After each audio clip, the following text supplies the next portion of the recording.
బాగానే ఉన్నాయి సార్. పేదవాళ్ళకి బాగానే ఉపయోగకరంగానే ఉన్నది. అంటే అంటే గొప్ప వాళ్ళు అదర్ క్యాస్ట్లో కూడా పేదవాళ్ళు ఉంటారు కదా, వాళ్ళని కొద్దిగా కన్సిడర్ చేస్తే బాగుంటుంది. పేదవాళ్ళు అయితే బాగానే ఉన్నారు ఈ గవర్నమెంట్ తరఫున. అది అంటే కొంతమంది అనే మాట ఏంటంటే సంక్షేమం మీద పెట్టిన దృష్టి అంతా కూడా డెవలప్మెంట్ మీద పెట్టలేదు అని అంటున్నారు. వాస్తవమేనా? నిజమేనండి. ఆ డెవలప్మెంట్ మీద పెట్టినట్టే కాస్త ఇంకొంతమందికి ఉద్యోగాలు వచ్చే అవకాశం ఉంది. ప్లస్ మన స్టేట్ కూడా డెవలప్మెంట్ అవ్వచ్చు. కాకపోతే తను మాత్రం ఓన్లీ పేదవాళ్ళని మాత్రమే దృష్టిలో ఉంచుకొని వాళ్ళకి మాత్రమే అవకాశాలని ఇవ్వటం జరుగుతుంది. ఉద్యోగాలు కూడా ఇవి పెట్టారు కదా, వాలంటీర్లు, వాళ్ళ ద్వారా కూడా చాలా ఉపయోగకరంగా ఉంది. పాప ముసలి వాళ్ళు కూడా పెన్షన్లు అవి బాగానే తీసుకుంటున్నారు చక్కగా. అంటే ప్రజలు ఇప్పుడు ఇక్కడ మచిలీపట్నం పరంగా చూసుకుంటే డెవలప్మెంట్ అనేది ఎలా ఉందంటారు? రోడ్లు అలాంటివన్నీ వేసినట్టు ఏమి అనిపించలేదండి. ఎక్కువ అలాంటి డెవలప్మెంట్ అయితే ఏం లేదు. ఈ పేదల వరకు ఉపయోగం అయితే బాగానే ఉంది. డెవలప్మెంట్ అయితే ఎక్కువ ఏం కనిపించలేదు. సరే, ఎవరు వస్తే బాగుంటుందండి?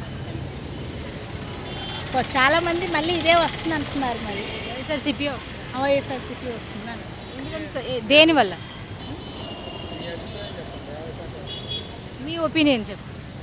ఇది మళ్ళీ వస్తే బాగానే ఉంటుంది. కాకపోతే కాస్త డెవలప్మెంట్ మీద కొద్దిగా దృష్టి పెడితే బాగుంటుందని. ఎలా ఉండి అంటే ఏం చెబుతా తల్లి, అసలు రాజధాని ఏది మనకి? రాజధాని లేదు, అభివృద్ధి లేదు. మెయిన్ అసలు అభివృద్ధి లేదు. టాపీ మేసులు ఉన్నారంటే ఉడికి బతుకు తెరువు లేదు. అందరూ ఖాళీ. ఇసుక రేట్లు చూస్తేనో బోల్డ్ రేట్లు పెరిగిపోయినాయి. ఎక్కడ అభివృద్ధి ఉందరా తల్లి? అభివృద్ధి అన్నది అసలు లేదు. ఎవడికాడే ఇబ్బందులు పడుతుంది తప్పనిచ్చి అభివృద్ధి లేదు, ఏం లేదు. సంక్షేమ పథకాలు అంటున్నారు కానీ ఒకడికి ఇస్తున్నాడు, 100 మంది దగ్గర 10 రెట్లు తీసుకుంటున్నాడు. ఒకడికి ఇస్తున్నాడు, ఇవ్వట్లేదని అంటలా, అది తప్పది, ఇవ్వలేదన్నది. కానీ 10 మంది దగ్గర తీసుకుంటున్నాడు.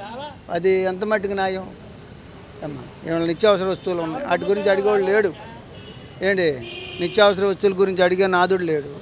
మార్కెట్లోకి సీఎం ఉన్నా అంటే వాళ్ళకి జనంలోకి ఏ రోజున చూడలేం మేము. ఆయన వస్తున్నా అంటే బార్గేట్లు కడతాం ఏంటి, చెట్టులు నరకటం ఏంటి తల్లి?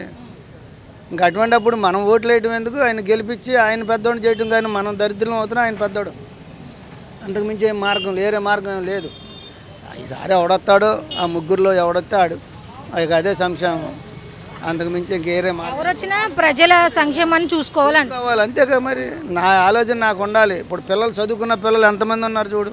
అలో లక్షణం అంతా ఏడుస్తున్నారు వాళ్ళు. ఎవరికన్నా బతుకుదేరు ఉందా?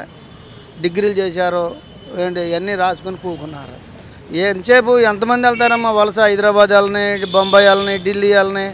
అక్కడ వాళ్ళు మట్టికి ఎంతవరకు మనకు ఉన్నాయా?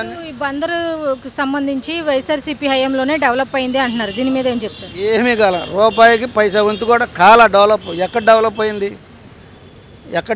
అమ్మా? ఏది డెవలప్ ఒకటి చూపించమనండి, వాళ్ళని రమ్మనండి. ఎవరు వస్తారో చూద్దాం.